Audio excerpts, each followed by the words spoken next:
from Washington, D.C. From Bloomberg's Washington, D.C. studios to our TV and radio audiences worldwide, welcome to Balance of Power. Alongside Tyler Kendall, I'm Joe Matthew. Tonight, the president taking his fight with Jay Powell straight to the Fed's front door, literally. We're just taking a look at what's happening. You know, it's a tough construction job. They're building basements where they didn't exist or expanding them, and a lot of very expensive work. There's no question about it. President Trump tonight becomes only the fourth president in U.S. history to make a rare visit to the Federal Reserve during construction of the multi-billion-dollar project with a focus on the cost of the renovation. The president continues to call for a rate cut as he criticizes the Fed chair. We should have the lowest interest rate of any country, and we don't. We should have. Every point is worth $365 billion. So we want to get the rates down, but we also want to get the Fed building finished. We're live on the ground, and we'll have fresh reaction from former Federal Reserve Board economist Wendy Edelberg up ahead. Plus, more developments on the president's handling of convicted sex trafficker Jeffrey Epstein. With reports Deputy Attorney General Todd Blanche met with Epstein accomplice Ghislaine Maxwell just a day after a House panel approved a subpoena for her testimony next month. Also tonight, Columbia University's deal with the Trump administration to restore federal funding. The precedent-setting amount. And what one New York lawmaker says the university has, quote, waved the white flag of surrender. And are we headed for a government shutdown this September? Depending on who you ask, it might actually seem that way. We'll speak with two top lawmakers about that, Epstein and the Fed, and more when Democratic Congresswoman of Florida, Debbie Wasserman Schultz, and Republican Congressman of Wisconsin, Bryan Steil, join us up ahead. But we do begin tonight with President Trump wrapping up his visit at the Federal Reserve Building here in Washington, having a rather tense exchange with Fed Chair Jay Powell before the cameras just moments ago. We want to play some of that exchange as we kick off our coverage tonight. It was a sight to see. Let's watch and listen. So we're taking a look, and it looks like it's about $3.1 billion. It went up a little bit, or a lot. So the 2.7 is now 3.1. I'm not aware of that. Yeah, it just came out. Yeah, I haven't heard that from anybody at the Fed. Yeah, it just came out. Our notes had it about 3.1 as well. 3.1, 3.2. This came from us? Yes. I don't know who does that.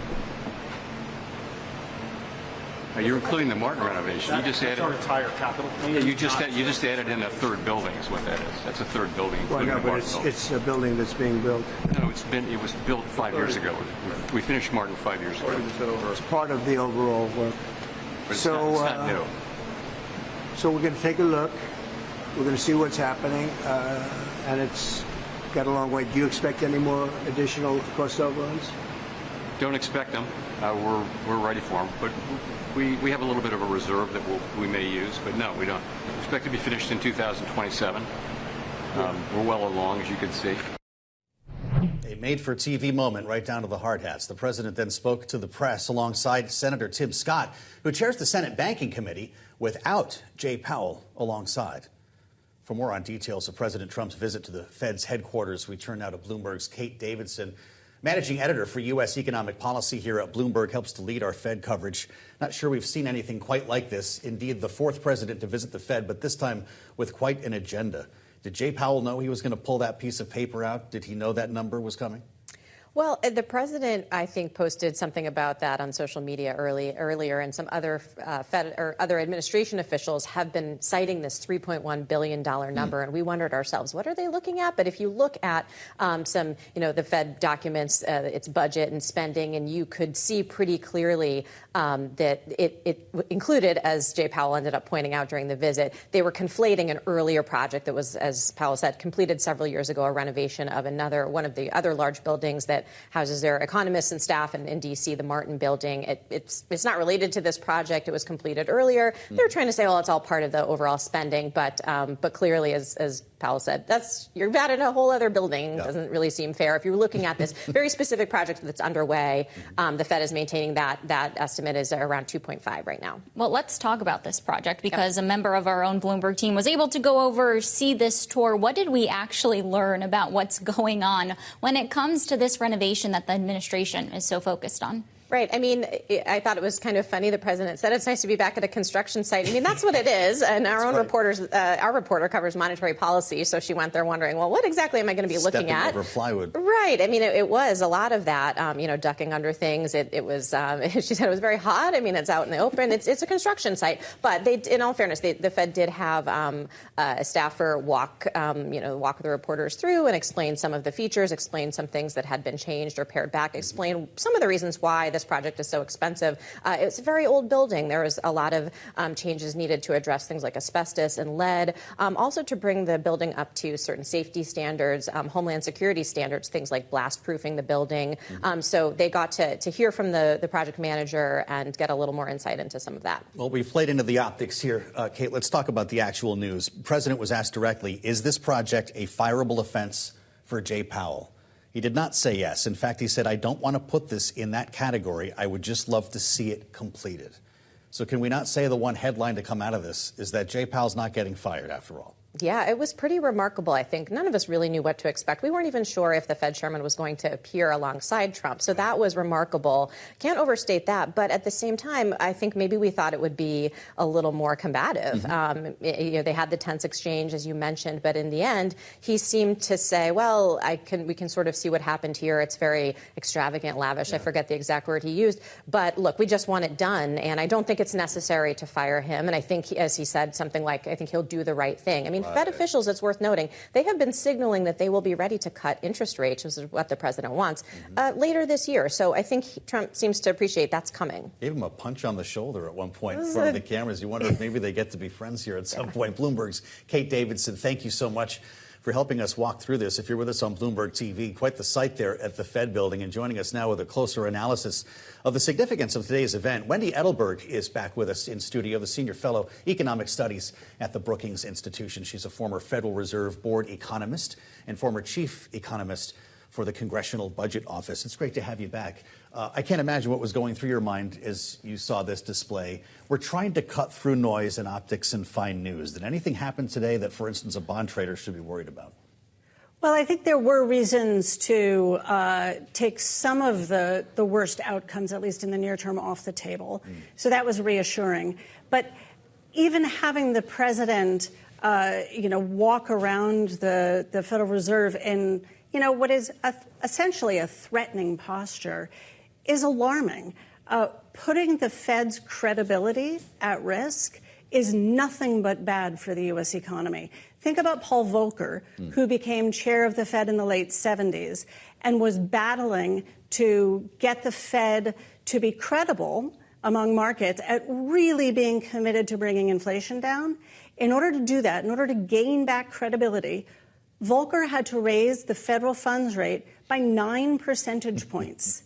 That's what happens when you put the Fed's credibility at risk. I'm wondering what you make of what happens next here. If, as President Trump says, they're going to wait until May of 2026, what sort of pressure is there going to be on whoever does fill this position, and what could that mean for economic outcomes later on?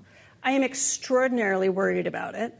What I find puzzling is how unworried markets seem to be. And in fact, if you look at the Fed funds futures market, which helps us to look at what markets are predicting about the Fed funds rate, what is reflected in those markets is an expectation that the next chairman that is put in place by Trump during that Fed chair's tenure, it will undoubtedly be a he, will lower interest rates by only 0.4 of a percentage point. That is nowhere near how much President Trump is calling for in terms of a reduction in interest rates. So markets think that whoever it is that Trump puts in place is going to only modestly cut interest rates. I am worried that the markets are wrong, and whoever Trump puts in will actually have to do a lot more to fulfill whatever promises he had to make to get that job. Trump wants 300 basis points, he says. So is that image today of Donald Trump and Jay Powell together, surrounded by plywood, a more menacing Trump, I think was the word that you used. Is that the vision? Is that what the end of Fed independence looks like? Oh, I think we are taking more incremental steps there. I mean, the loss of Fed independence, it looks like Trump changing his mind and posting on Truth Social, Powell, I've had it, you're fired. It is, Trump actually attempting to fire Powell for trumped up, fraud charges. Mm-hmm. These are incremental baby steps. We are, being boiled slowly. You have a really interesting perspective here, and I want to ask you about some of our reporting from Bloomberg earlier today that an investment firm headed by a supporter of President Trump has actually sued Powell and other Fed officials demanding public access to FOMC meetings. This is James Fishback of Azoria Capital. Can you just put into context for us at the moment, how transparent is this Fed?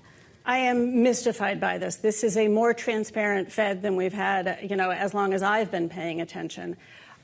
Just in the last month, 7 Fed officials have made speeches. In June, they released minutes, we have the minutes from the June meeting. Powell testified. Powell gave a press conference. We are awash in information about why the Fed is doing what it's doing and where the areas of disagreement are. I am mystified. Are we in a world where the Fed could be too transparent? That's certainly an argument. There is debate. Yeah. There's a debate that you don't actually, that if you get too much information, it's actually difficult to parse. The Fed speak becomes deafening. Absolutely. But of all of the things to ding this Fed for, a lack of transparency is not one of them. Fair enough. I'm wondering what you make of how perhaps the legal barriers here have come in to this rhetoric, this pressure campaign, because there is a very high legal bar. There are protections around Fed officials that were actually bolstered earlier this year by the Supreme Court, right?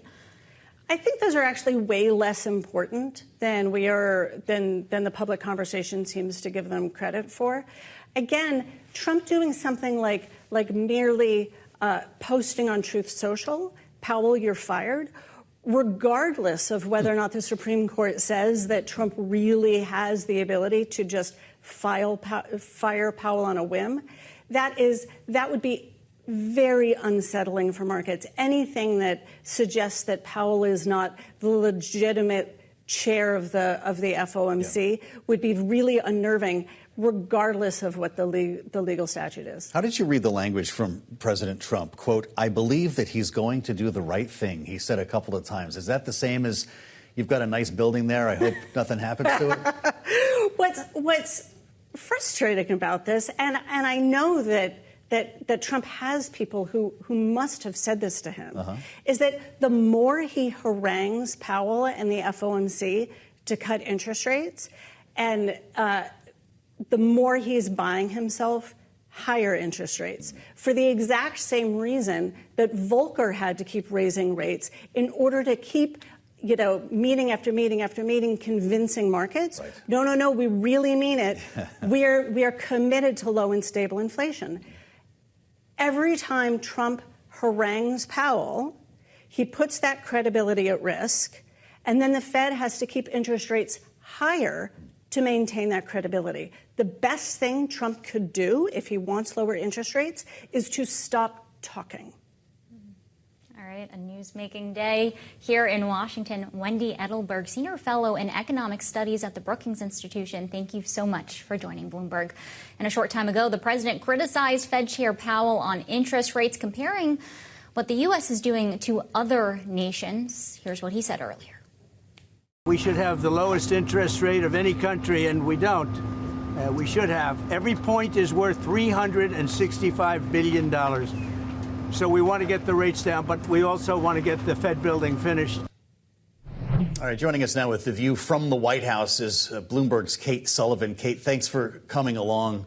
Was this a win in the eyes of the administration? Did the president get what he wanted today? This visit was a huge escalation in Trump's pressure campaign against Powell. I guess you could see it that way. The White House probably sees this as something positive for them. But, we heard Trump say today that he doesn't think it's necessary to fire Powell. He was focused mostly on continuing that pressure, trying to get him to lower interest rates. But I think really the point of this trip, I think there are very real concerns that the White House is trying to seize on this renovation of the Fed's headquarters, this $2.5 billion renovation, as a potential legal opening to try to oust the Fed chair. We heard Trump say a lot of this today, but they're alleging that the project is being mismanaged because it's gone over budget. And they seem to be using that criticism to lay the groundwork to potentially fire Powell for cause. And, we've talked a lot about this on this show. This is all happening because Powell is just not doing what Trump wants him to do, which is to cut rates. He wants him to cut rates by 3 percentage points. But I think, there's still this very real concern, especially given Trump's comments last week. He said it was highly unlikely that he was going to fire Powell. But very importantly, he said, quote, unless he has to leave for fraud. So you're definitely seeing him crack that door open, leave that door open to sort of build a case to potentially oust the Fed chair. Kate, President Trump was also asked about the next Fed chair, whenever that may be, with who's going to replace Jerome Powell. He did say that he had 2 names in mind. What do we know about where a short list stands at the moment? I think it's funny. I covered Trump very extensively on the campaign trail, and this reminds me a lot of when there was a lot of talk about Trump's shortlist for his VP. And so I think we're going to continue to hear a lot of different names. He was joking about Tim Scott, who is there with him. I think, Kevin Hassett is also somebody who's been talked about. And Besant is leading the search, apparently, and is also under consideration. So I think there are a lot of different names that are being floated. And I think we will probably continue to see Trump throw out different names and also see people sort of audition in a way. We've seen for a lot of the cabinet positions, for his VP position, you see people go on TV and try to make their case to the president for why they would be a good fit, not in such stark terms, but I think somebody who, can speak well on TV, that's something that's important to the president. And I think you're going to see a lot of jockeying and vying for the position in more subtle ways. All right, Bloomberg's Kate Sullivan reporting from the White House for us. Thank you so much. We'll have more on Balance of Power on Bloomberg TV and radio next.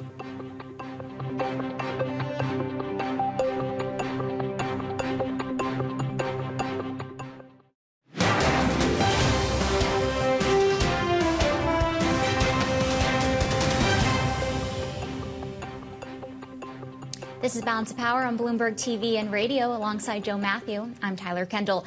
Here are the stories we're following in today's Power Brief. First, President Trump publicly denied the claim he was seeking to destroy Elon Musk's business empire following their public dispute. In a post on his social media platform, the president said in part, quote, everyone is stating that I will destroy Elon's companies by taking away some, if not all, of the large-scale subsidies he receives from the U.S. government. That is not so. I want Elon and all businesses within our country to thrive. The comments mark the latest twist in the tumultuous relationship between the two figures. Now, while both men subsequently moved to make amends, the damage was done to Musk's business interests, with Tesla missing Wall Street's estimates yesterday, with reported adjusting earnings of 40 cents a share. On to developments out of the Department of Justice tonight. Federal prosecutor Michael Gordon, who spent years trying some of the most prominent defendants of the January 6th insurrection at the U.S. Capitol, is now speaking out about his dismissal from the Justice Department. According to Bloomberg News, Gordon is just one of dozens of federal prosecutors who have been fired or demoted during President Trump's second term after working on January 6 cases. 2 other senior prosecutors were removed the same day that Gordon was told about his ouster by Attorney General Pam Bondi. Gordon telling Bloomberg that, quote, when the president starts firing prosecutors because they did their job, not because they failed to do their job, I think the entire justice system suffers, unquote. And Columbia University reached a $200 million landmark agreement with the Trump administration that restores federal research funding. It will resolve multiple civil rights investigations, which will reinstate the majority of more than $400 million in canceled grants and contracts, as well as access to billions of dollars in future grants. Columbia will pay another $21 million to settle claims that Jewish faculty and staff faced unlawful workplace discrimination and outbursts of anti-Semitism that followed Hamas's attack on Israel in October of 2023.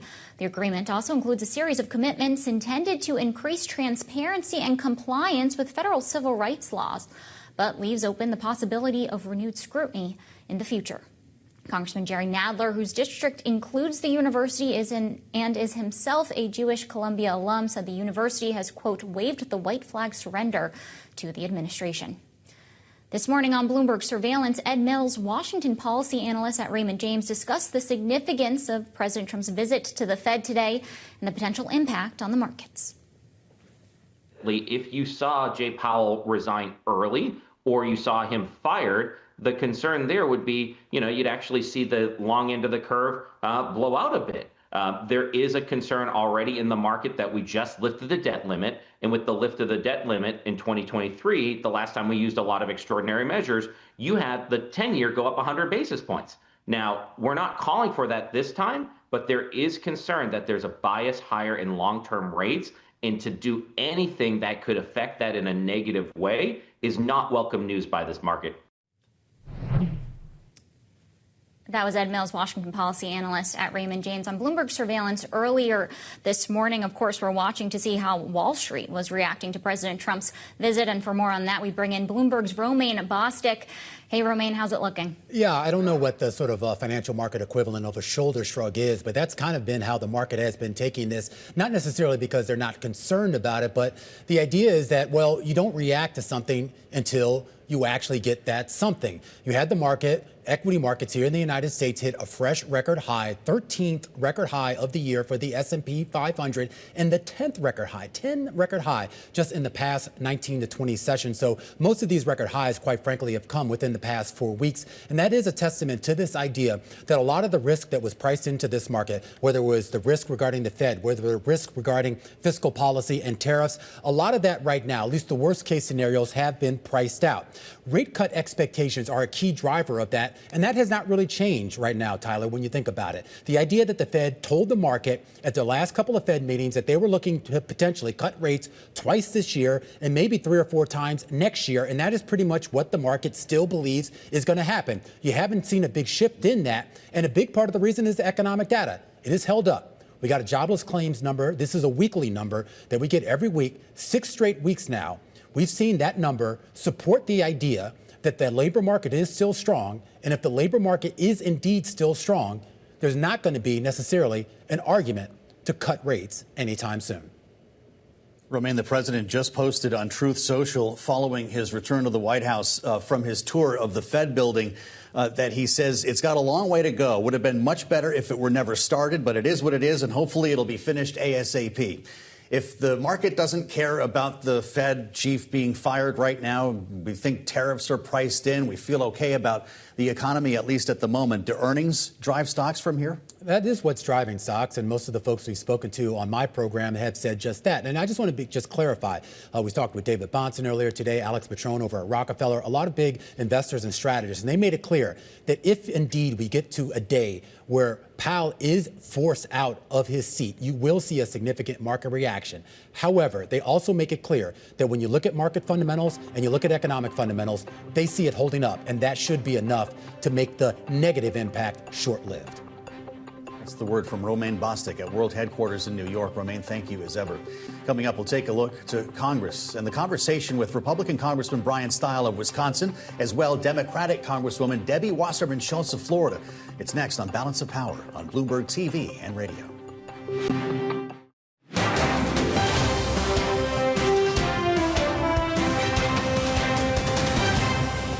I don't want to think about a shutdown. If you look at what we did in March, government was funded with the help of Democrats. I want to do that again. But this time, I don't want to do it with a continuing resolution. I want to do it with a budget. We've got extremely talented appropriations members on both sides of the aisle. They work all year round to put this budget together. We can do this. We can get this done. It needs to be bipartisan. And if we start talking about shutdowns, CRs, all this stuff, I think we jinx ourselves. Let's focus on what we can get done here. That was Republican Congressman Mike Flood of Nebraska last night on Balance of Power, discussing the prospect of a potential government shutdown. The GOP needs Democratic support, of course, in order to pass a budget. Joining us live now with their reaction is Democratic Congresswoman Debbie Wasserman Schultz of Florida. Congresswoman, thanks so much for joining Bloomberg. We've spoken to a few of your Democratic colleagues throughout the week who are talking about this idea of a potential shutdown in order to gain leverage. Would you be in support of that? Well, Tyler, thanks for having me, and I'm glad to have a chance to talk about this. Let's just be very straightforward here. As a senior member of the Appropriations Committee, I'm someone who's prided myself on the culture of the Appropriations Committee, which is typically that, we look at there being Republicans, Democrats, and appropriators. Unfortunately, when you are dealing with a lawless administration that is, engaging in mass reductions in force, firing federal employees, impounding funds in violation of the Constitution, abandoning independent agencies and firing their commissioners, and then to add insult to injury, passing multi-billion-dollar rescission bills that repeal the appropriations that members of Congress adopted and a president signed into law, then that essentially makes the appropriations process meaningless. So unless we are assured that the appropriations that we work together on, assuming we do, and we pass an omnibus budget or pass all 12 of our bills and send them to the president, unless we can be assured that the administration will follow how those dollars are spent because they're law, then it makes it very difficult for Democrats to be, to go along with the sham and the charade that the appropriations process is real under Republican leadership. Well, you sound, Congresswoman, a little bit like your colleague Brendan Boyle, the top Democrat on the Budget Committee, who we spoke with yesterday here on Balance of Power. He took it another level from where you are, though, to suggest that if there's another reconciliation package, a shutdown is unavoidable, essentially. Here's what he said. If the administration continues to do that, then I certainly would not be in favor or vote for a scenario in which we reach an agreement on a Monday on a bipartisan basis, and then the very next day, on a Tuesday, the White House says, oh, thanks for your vote for that. We're now rescinding X, Y, and Z in that bill, but we're keeping the parts that we like. I'm not going to be a sucker, and I'm certainly not going to go along with that. So I believe actually a shutdown is more likely than not. And then some. He said another reconciliation package, and it's basically guaranteed, Congresswoman. Is he right? Is the lack of trust that bad? Yeah, Ranking Member Boyle was talking about both another rescission package, meaning that the president sends a bill to Congress to repeal funds that just the previous fiscal year we had agreed upon and sent to the president to be signed into law. And on top of that, to add insult to injury, another reconciliation bill. So I absolutely agree with him that those actions are deal breakers. It would mean that Republicans were not on the level in terms of bipartisan agreements and negotiations to get a real budget done. And they would be shutting the government. They would be deciding to shut the government down if that's the process they think we're going to go along with. Just to quickly follow up on this, because we want to talk to you about a couple of things, Congresswoman. How is this rescissions package, which was a rounding error in the federal budget, different than the line item veto that the Democratic President Bill Clinton once used to crow about? Isn't it a similar, or if not the same, exercise? Well, I adamantly oppose. I wasn't in Congress then, but I adamantly opposed the line item veto for the President of the United States. That does not exist. In fact, it was overturned as being unconstitutional, and because Congress has the power of the purse in Article 1. The Appropriations Committee is one of the two committees expressly named in the Constitution alongside the Ways and Means Committee, and it is our responsibility and authority as a co-equal branch of government to fund appropriations. And the president proposes a budget, Congress considers that budget, and then the president has the opportunity to veto the whole budget, send it back to the drawing board, but he cannot control from the executive branch how funds are spent once they are law. And if they're going to treat the Appropriations Committee and the Congress like a suggestion box, then they're going to have to deal with the consequences of having decided to shut down the government as a result of violating the law and the process that ensures that we can have, adequate funding that is arrived at by consensus. Well, Congresswoman, this is a conversation that's going to continue into the fall because your colleagues are right now heading out on recess. This August recess is a time we know for lawmakers to reconnect with constituents as we really do gear up and look ahead to the midterms in 2026. And we wanted to get your perspective as someone who has gone through an election examination or two from your prior perch at the DNC, because there was some reporting from the New York Times earlier today that the current Democratic autopsy on the 2024 election will refrain from looking at former President Biden's decision to run. In your view, is this the right tack to take here as Democrats look to try to regain control of the House? Tyler, our singular focus for this next election is trained on the fact that Republicans just rammed through a big ugly law that yanks healthcare away from 17 million people, makes the largest cuts to nutrition assistance in American history, leaves college students who have student loans twisting in the wind. It cuts Medicare. They blew a $3 trillion hole in the deficit and then expanded the debt ceiling by $5 trillion. This is the opposite of fiscal responsibility, and they did that all in service to give millionaires and billionaires the biggest tax breaks that they could fund. And that's just unacceptable. It's unacceptable to the American people. They clearly have their priorities wrong, and that's why the polling is atrocious for them on the big ugly law. And we're going to make sure during this August recess that we talk to our constituents about the impact of those cuts and that there's more coming. And what we need to do is make sure that Democrats hold the majority after the 2026 election in the House of Representatives so we can have an institutional obstacle to more of the pain that Republicans are causing Americans across the country. Lastly, Congresswoman, when you come back to Washington, will you vote to see the Epstein files released? And will Congress actually have an enforceable piece of legislation on that? This is so baffling to me. I mean, of course, I will vote to have the Epstein files released. I mean, the Republican Party seems to want to be the party of protecting ultra-wealthy sexual predators and traffickers. And the Democrats simply want to make sure, particularly that those teenage victims get their day in court and have an opportunity to be able to have some solace that there was justice done.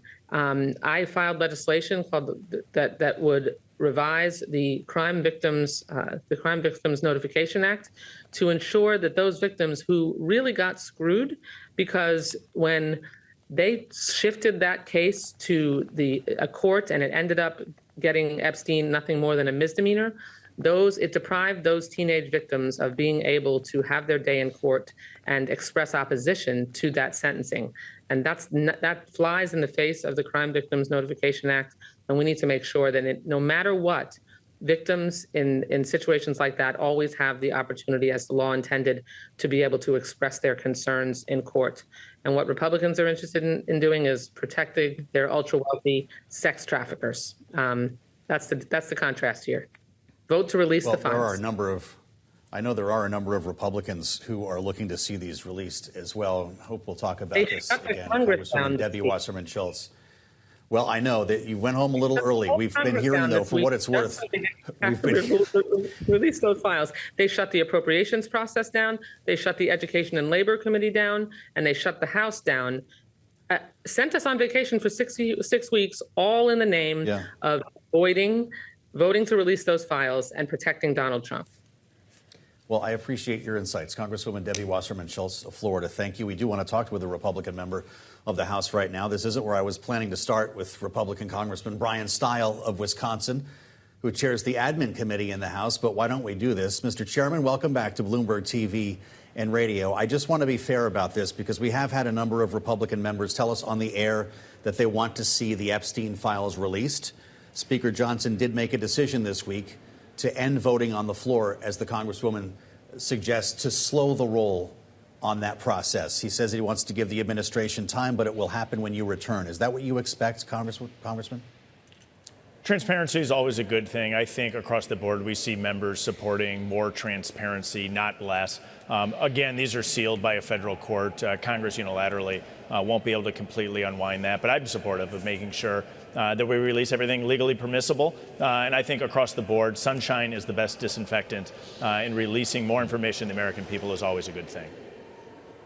Well, to follow up on this, we know that DOJ officials have been meeting with one of Epstein's colleagues, Ghislaine Maxwell, in Florida. We also know that she's going to likely respond to a subpoena over the August recess, August 11th, I believe. I'm wondering if there's any specific information that you would like to see out of her testimony.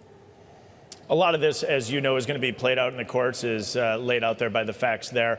Again, more transparency is a good thing. I know there's a lot of curiosity on the issue. I'm happy to push and move that forward. But with everything facing the American people, the real question here is how we help American families afford the things that they need. If we have a vote, easy vote, we should have more transparency in this case. I know a lot of people have questions on it.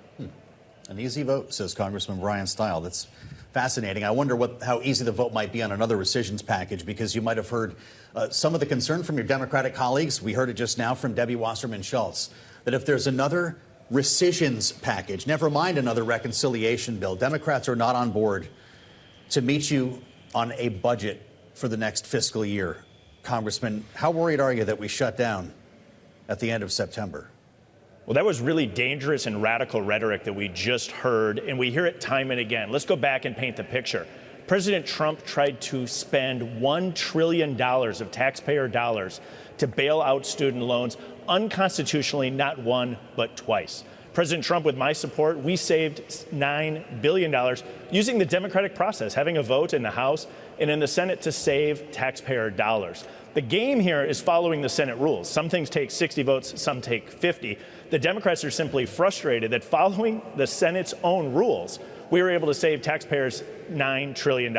I heard no complaints from most of my Democratic colleagues when President Biden was trying to unconstitutionally spend over $1 trillion of taxpayer money bailing out student loans.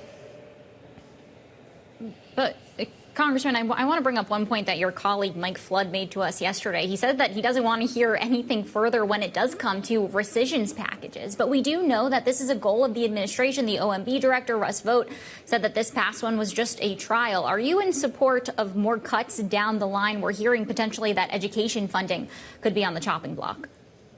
We're $2 trillion in deficit every year, growing well over a $30 trillion debt, causing real serious problems. We're borrowing from China to pay for things today. What we need to do is get spending under control. And I commend the administration for finding waste, fraud, and abuse, finding those funds that we can bring back before Congress and put for an up or down vote to actually save taxpayer dollars. I think it was a great move from the administration to save $9 billion. I think there is more we can save. We have to go through with a fine-tooth comb, find spending that's not being well spent, remove it from the appropriations process, and where those funds came through under the signature of President Biden, I think it's absolutely right and appropriate that we claw those funds back through the rescissions process. Again, it's important to note, despite the rhetoric from some of my colleagues on the left, that requires a majority vote in both the House and in the Senate. The frustration of my Democratic colleagues is simply because we're following the Senate rules, which in this case only requires a majority vote. It requires a 60-vote threshold to shut down the filibuster to pass the spending appropriations in the first place, but only 50 votes to claw it back. I view that as a good thing. We shouldn't need more than a simple majority to save taxpayer dollars. Well, I'm glad we're hearing from both sides on this, Congressman, and I know that you probably saw President Trump visit the Federal Reserve today. You're a member of Financial Services Committee, so you are no stranger to Jay Powell, with or without a hard hat on. There's news that's coming from Punchbowl that you may not have heard about here. Well, maybe you did, because it's your committee, that you're starting your own inquiry on the committee level into the Federal Reserve building renovation. Is this something that you support or could confirm for us here on Bloomberg? We should be having proper oversight over the Federal Reserve. The Financial Services Committee, as well as Senate Banking, are the committees of jurisdiction with oversight. Chairman Jay Powell has come before our committee many times and has received aggressive criticism from both sides of the aisle. People should know that the Federal Reserve Chairman, although an independent agency, is not immune to criticism. So I think it's right and appropriate to make sure that we're reviewing the actions of the Federal Reserve and we're providing public feedback on the actions that they're taking. So that inquiry is happening, though, Congressman. I don't have that from the chairman or the news from Punchbowl, but broadly speaking, the committee has full jurisdiction to provide oversight over the Federal Reserve, and I think it's appropriate to conduct that type of oversight. I do want to talk about the optics of the pressure campaign, though, here, Congressman. From your view on the House Financial Services Committee, if and when the Fed does cut rates, are you concerned about any credibility issues with the Fed? And could that, in turn, pose perhaps a greater risk for the economy down the line? Those rate decisions are made by a board, not by just one individual. Obviously, Jay Powell is the chairman of that board, and often they work in unison. That said, every individual on the Board of Governors has their right to vote their own mind. And so any pressure applied by any politician on any board member you could make that type of an argument. But I think the reality is those are smart, intelligent men and women who are going to analyze the data and make the conclusion that they view is best for the country. That doesn't mean, though, that they're not subject to criticism from the general public, from elected officials, or for journalists like yourselves. And so I think it's appropriate that we're having this conversation. We're discussing what we need to do to get this country back on track. But at the end of the day, it's going to be the Board of Governors that's going to make the decision. The key is that they're making rate decisions based on the data before them, and that's what's important at the end of the day. All right, Republican Congressman Bryan Steil of Wisconsin, thank you so much for joining Bloomberg. And coming up, we'll continue our conversation with our political panel on what's next for Congress as they work towards the impending funding deadline. That's next on Balance of Power on Bloomberg TV and radio.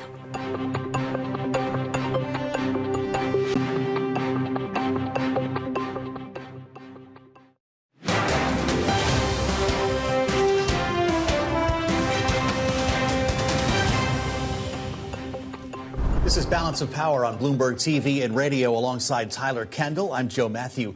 Thanks for joining us. With breaking news coming out of Washington, just a moment ago, the FCC approved the merger of Paramount and Skydance. This happening just a short time ago with a headline crossing the terminal and following news that the FCC chair Brendan Carr said he was happy with some of the concessions that Skydance had made to win approval of its takeover of Paramount Global. We make this official now with an approval from the FCC.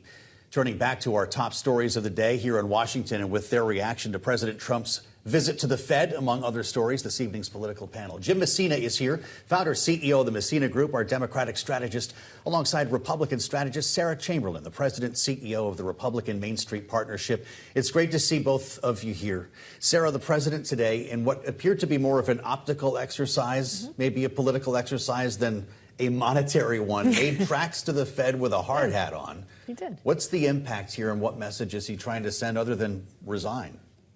Well, he's not. I mean, he even came back and said that Chairman Powell should not resign. Said he shouldn't be fired. Well, he said he shouldn't be fired. He's not going to resign Does either. the pressure campaign continue, or are these guys a little friends bit? I now? mean, they would. Well, I don't know if they're ever best friends, but obviously they would like to see the interest rates reduced. Yeah. But on a different note, I think the president should go out and look at the federal buildings and do some oversight. I mean, he is the president of the United States. I think more of that should be done. I liked the optic of him in the hard hat doing that. I realize it's a little political, but I think a lot of it was just like, hey, I'm the president. I'm overseeing. They're doing a huge construction. They're running a little bit over budget. You heard that? Yes, I did hear that. Well, Jim, I want to know what you make of this pressure campaign, because it originally started with the administration pointing to relatively good economic data, healthy economic data. Was that perhaps a better focus here, as we're now seeing perhaps President Trump back off the rhetoric a little bit during his tour, saying that he's not going to fire Jay Powell? Oh, absolutely. Look, what the administration wants to do is start selling the big, beautiful bill and focus on the tax cuts. That's exactly what they kind of need to do. And instead, you got the President of the United States touring building sites, trying to put some pressure on the Fed to cut rates. And, you know, when I worked in the White House, there were two rules. Don't get in a fight with the DOJ. And the Fed is independent, and you don't pressure them. And so, you know, I don't think it was an appropriate thing to do today. I don't think it's good to have a Fed that we're trying to pressure. Their job is to call balls and strikes on the economy. That said, President Trump probably doesn't care what Sarah or I think on this, and he did what he did. I'm going to get to both of you on what's happening on the other end of Pennsylvania Avenue. We talked to your new chairman at the Republican Main Street Partnership, Mike Flood. He sounded like an old-fashioned Republican. He is. I want to make a deal with Democrats, regular order. We're going to have a bipartisan budget. Sarah, does anyone else feel that way? There's 99 more just like him. And we're hoping to get there. Whether or not we do, I'm not sure. I usually come on the show, and I'm sure there's no government shutdown. Exactly. I'm sure of this. I'm not sure this time. This is going to be interesting. Last time I was here, we talked about how Senator Schumer, you know, would not take the deal. Obviously, he moved he moved it forward by the time I got down in the car. I don't know what's going to happen. It's obviously the appropriation system is trying to work. We're getting things done. We had a kind of a rough 2 weeks here in the House, at least, over another issue. So we want to do regular order. We want to do what's right. I don't know when a push comes to shove if we're going to have to be looking at another CR at the end of September. Well, Jim, do you see it that way? Sarah says she's not sure if we're going to avoid a government shutdown. Is this something that Democrats should risk?